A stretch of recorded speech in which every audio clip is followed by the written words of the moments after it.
Russia, Ukraine யுத்தம் பல வருஷமா நடந்துகிட்டு இருக்கு. நம்மளும் விரிவா பார்த்துக்கிட்டு இருக்கோம். அதுல முக்கியமான காலகட்டம். அதாவது உக்ரைன் அப்படியே திருப்பி போட்டு தாக்குதல் நடத்தும் ரஷ்யா. அதுக்கு பூரா பிள்ளையார் சொல்லி போடுறது யாரு அப்படின்னா, அவங்க ஊரு தலைவன் ஜெலன்ஸ்கி தான். அந்த ஆள் தேவையே இல்லாத ஒரு விஷயம். மைலேஜே எடுக்காத ஒரு விஷயத்த போய் பண்ணுவார். எது? தாக்குதல போய் பண்ணுவார். அதுக்கப்புறம் உக்ரைன திருப்பி போட்டு மிதி மிதின்னு மிதிக்கிறதுல ஒட்டுமொத்த ஐரோப்பாவும் சப்போர்ட் பண்ணிக்கிட்டு இருந்ததை விட்டுட்டு தெறிச்சு ஓடிருவாய்ங்க. எங்க நம்மளையும் சேர்த்து மிதிச்சுப்புடுவானோ அப்படின்னு. ஒரு 2ல இருந்து 3 மாசம் அமைதியா இருப்பாய்ங்க. மறுபடியும் ஜெலன்ஸ்கி அதே மாரி சேட்டைய பண்ணுவாரு. மறுபடியும் இதே மாரி தொடரும். இது அப்படியே ஒரே பேட்டர்னா வந்துகிட்டே இருக்கு. இந்த பேட்டர்னுக்கு எண்டே இல்லையா சார்? அப்படிங்கிற மாரி தான் இருக்கும். அப்படி ஒரு சம்பவம் தான் ரஷ்யால உள்ள காலேஜ தாக்குனது.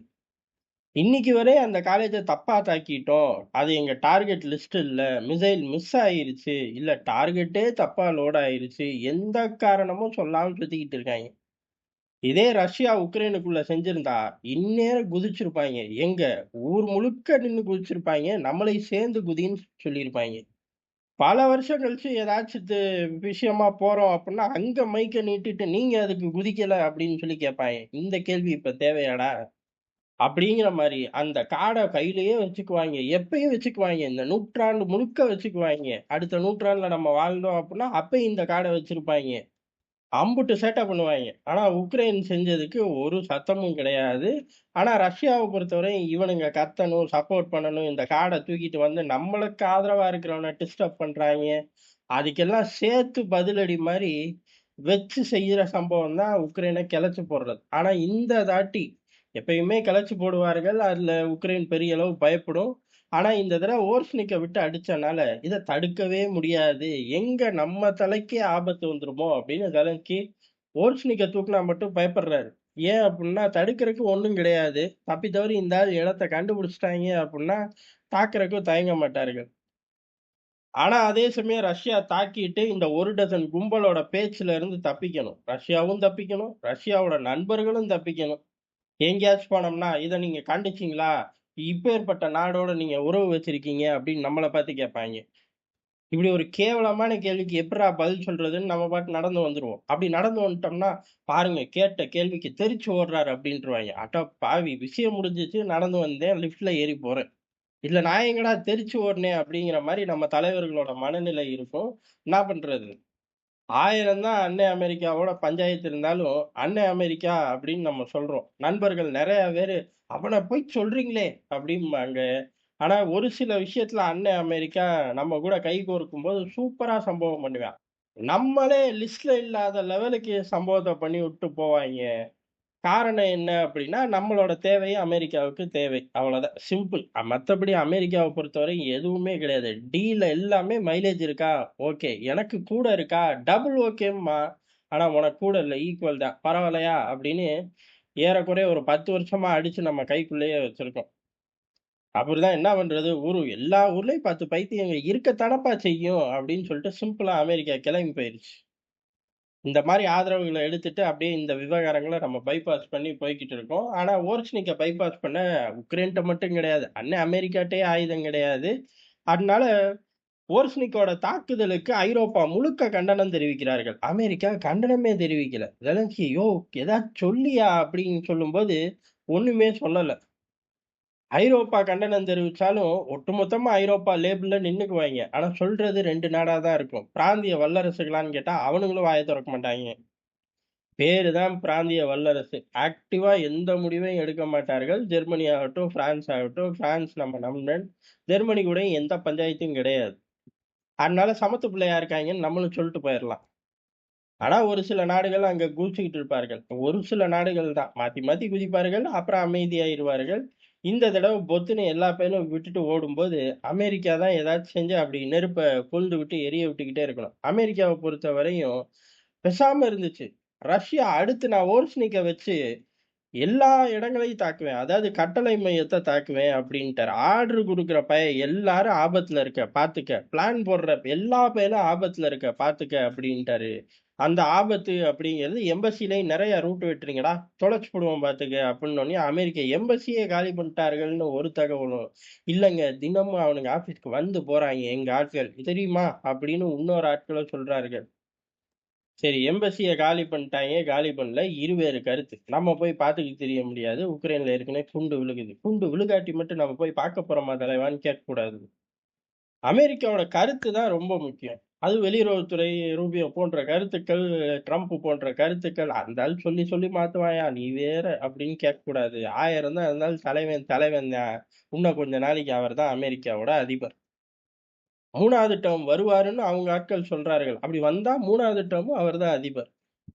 டாக்டர் மட்டும் ஒத்துக்கணும். டாக்டர் ஒத்துக்கிட்டா வர்றதுக்கு அதிக வாய்ப்பு இருக்கு. சரி, அது அவங்க ஊர் அரசியல். அத அப்படியே விட்டுப்புடுவோம்.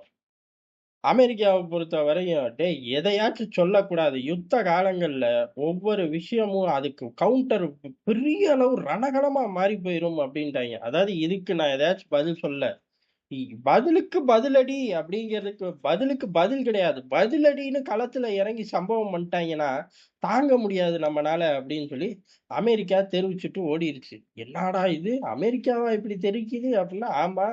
ஈரான்ல பேக் ஃபயரு சமாளிக்க முடியாம திணறிக்கிட்டு இருக்கும்போது, உக்ரைன் ஆல்ரெடி கைய விட்டு போயிருச்சு. அக்ரீமெண்ட்ட போட்டு முடிச்சுட்டு போயிரலாம். இழுத்துக்கிட்டே இருக்கார்கள். அவ்வளவுதான் வித்தியாசம். அந்த இழுக்கறல நான் ஏன்டா டேஞ்சர் ஜோன்ல போய் நிக்கணும் அப்படின்னு அண்ணன் அமெரிக்கா அறிவோட யோசிக்கிறான். யோசிக்கட்டும். திடீர்னு அறிவ தாண்டி ஈகோவோட யோசிக்க ஆரம்பிச்சுருவான். அப்ப டேஞ்சர் ஆயி போயிரும். எது ரஷ்யாவுக்கான்னு கேட்டா உலகத்துக்கு. ஏன்னா சப்போர்ட் பண்ணு. ரஷ்யாவ எதிரு. கச்சா எண்ணெய் வாங்காத. உங்க ஊர்ல என்ன ரஷ்ய ஆதரவு மனநிலை ஜாஸ்தியா இருக்கு. ட்ரேட் வார் வரியா? அப்படின்னு வேற கேட்டு தொலைப்பாய்ங்க. இந்த பஞ்சாயத்து இல்லாம கொஞ்ச நாட்கள் நிம்மதியா இருக்கோம் நம்ம. அதனால அமெரிக்கா இப்படி ஒரு ஸ்டேட்மெண்ட்ட சொல்லவும், உக்ரைன் அதிபருக்கு ஷாக்கு. ஆஹா! எஜமானரே விட்டுட்டு ஓடி போயிருவாராட்டிக்கே அப்படின்னு சொல்லி, பெரிய அளவுல எல்லாருக்கும் லெட்டர் போடுறாரு. அதாவது அமெரிக்கால அவர் கையில உள்ள அட்ரஸ் எல்லா அட்ரஸ்க்கும் லெட்டர போடு. யாராச்சும் அமெரிக்கால நம்ம ஆட்கள் இருந்தீங்கன்னா, உங்க அட்ரஸும் ஜெலன்ஸ்கி கையில இருந்தா உங்களுக்கும் லெட்டர் வரும். பாக்ஸ போய் செக் பண்ணி பாருங்க. அந்த மாரி சகட்டு மேனிக்கு எல்லாருக்கும் போடு அப்படின்னு லெட்டர் போடுறாரு. எது? ஆயுதங்கள் கேட்டு. அதிபருக்கும் போடுறாரு, காங்கிரஸ்க்கும் போடுறாரு. காங்கிரஸே மிரண்டு போயிட்டான். டேய்!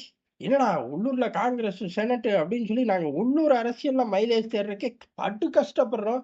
வாரம் ஒருத்தன கூப்பிட்டு திட்டி அத அப்படியே ஃபுட்டேஜ் எடுத்து போட்டுக்கிட்டு இருக்கோம். அதனால எந்த மாற்றமும் நடக்காது அப்படிங்கிறத அமெரிக்கர்களுக்கு தெரியாம பார்த்துக்கிறோம். அதோட எங்க வேலை முடிஞ்சுச்சு. நீ என்ன உங்க ஊர்லலாம் எங்கள வந்து பேச சொல்லுவியாட்டுக்கு, ஒரு பக்கம் சந்தோஷமா இருக்கு, ஒரு பக்கம் புரியாத பிள்ளையா அதிபரா இருக்கியே அப்படின்னு இருக்குங்கிற மாரி காங்கிரஸோட மனநிலையே இருக்கும். காரணம் அவங்க கிட்டயும் ஆயுதங்கள் கேட்டு போடுறாரு. ஆயுதம் ஈரான தாக்க அமெரிக்காவுக்கே இல்ல அப்படின்னு தளபதிகள், அமெரிக்க தளபதிகள் பூரா கதர்ற தருணம். நம்மாள் 4 வருஷமா ஆயுதம் கேட்டுக்கிட்டே இருப்பாரு. எப்படி? ஒரு 4 நாள் லீவ் விடுவாரு. அப்புறம் ஆயுதம் குடுங்கம்பாரு. அப்புறம் 4 நாள் லீவ் விடுங்கம்பாரு. அந்த ஆயுதத்த மாடிஃபை பண்ணி தனித்தனியா லிஸ்ட் போட்டு அனுப்புவாரு. அப்புறம் 4 நாள் லீவ் விடுவாரு. அதுக்கடுத்து இந்த இந்த தடைகள்லாம் போடுங்க அப்படிம்பாரு. அப்புறம் ஏதாச்சும் அடிதடி பெருசா நடக்கும். டக்குனு ஒரு 4 வாரம் லீவ் விடுவாரு. 4 வாரம் லீவ் விட்டு நம்மள மாரி நாடுகள்ட்ட வருவாரு. நீங்கலாம் ரஷ்யாவுக்கு சப்போர்ட் பண்றனால தான் யுத்தம் நடக்குது அப்படின்னு. இந்த ஆள் இன்னும் படத்தோட மனநிலையில இருந்தே வெளியில வரலப்பா. யாரு? ஜெலன்ஸ்கி அப்படிங்கிற மாரி ஊர் உலகம் நெனைக்கிற அளவுக்கு மனுஷன் அப்படி காமெடி பண்ணிக்கிட்டு இருக்காரு. வருஷக்கணக்குல இந்த காமெடி ஓடுது. உக்ரைன் யுத்தம் இன்னைக்கு ஆரம்பிச்சுச்சு, இல்ல நேத்து ஆரம்பிச்சுச்சா? வருஷம் ஓடிப் போச்சப்பா. வரலாற்றுல அப்படி படிக்கும்போது, இந்த யுத்தம் 4 வருஷம் நடந்துச்சு. இந்த யுத்தம் 10 வருஷம் நடந்துச்சு. அப்பல்லாம் எப்படிதான் யுத்தம் போட்டாய்ங்களோ! இப்பல்லாம் போட முடியாது தெரியுமா? அப்படின்னு ஊருக்குள்ள பேசாத ஆட்களே கிடையாது. இப்ப யாருமே பேசுறதே இல்ல. ஏன் அப்புட்ன்னா, அந்த காலம், இந்த காலம் எல்லாம் ஒண்ணுதான். யுத்தம்னு ஆரம்பிச்சா யார் கையிலயும் முடிவு கிடையாது. யுத்தம் அது ஸ்டைல்ல தான் போதும். அதாவது புயல் இயற்கையா உருவாக்குறது. அந்த மாரி இயற்கை பேரிடத்த நீங்களே லிஸ்ட் போட்டுக்கங்க. அதே மாரி மனிதனால உருவாக்கப்படுறது தான் யுத்தங்கள். ஆ புயல் எப்படி நிக்கும்? நாளைக்கு நின்றும், கரைய கடந்துரும் அப்படின்னு சொல்லும்போது, நிக்கவும் நிக்காது, கரையும் கடக்காது. அங்கேயே நிக்கிது, அங்கேயே மையம் கொள்ளுது அப்படின்னு வேணா நம்ம சொல்லிக்கலாம்.